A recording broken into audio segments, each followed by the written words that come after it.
পাশে দাঁড়ায়। আমরা চেষ্টা করব, আমরা যদি উজাড় করে দেব কোনো পুরুষকে, এটা নয়। আমরা নারীরা অনেক কিছুই করতে পারি। কথায় আছে আমি নারী। শ্রম দিতে পারে যারা বাঁচতে চায়, যারা লড়াই করতে চায়, যারা অরিজিনালি অসহায়। কারণ আমি চলতে পারি। আহ্বায়ক ডাক্তার মোহাম্মদ হোসেন সাহেবকে মাননীয় এমপি ডাক্তার হিসেবে আমরা পাই।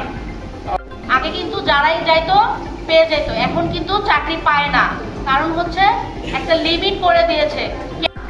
অবশ্যই কর্ম করে খেতে হবে, কিন্তু এমন একটা পরিস্থিতিতে ওনার বের হওয়ার অভ্যাস নাই। উনি বের হয়ে কোথায় চাকরি করতে যাবে? আমার পছন্দ ছিল না। আজকে আমি কেন রাজনীতি করতেছি?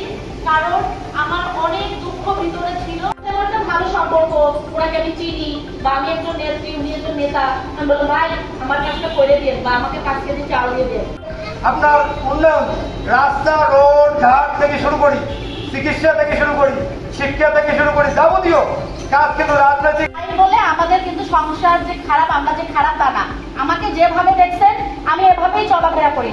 আমি জিন্স প্যান্ট ওই ইয়াও করি না। আমি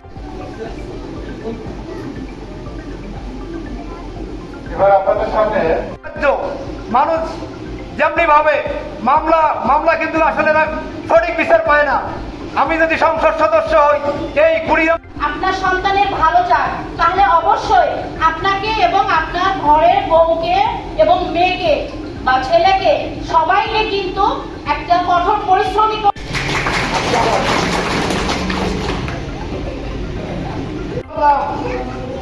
আগামী দিনে আমরা কুড়িগ্রামকে একটি সুন্দর একটি কুড়িগ্রাম যেন প্রতিষ্ঠিত হয়, এই আশা ব্যক্ত করে।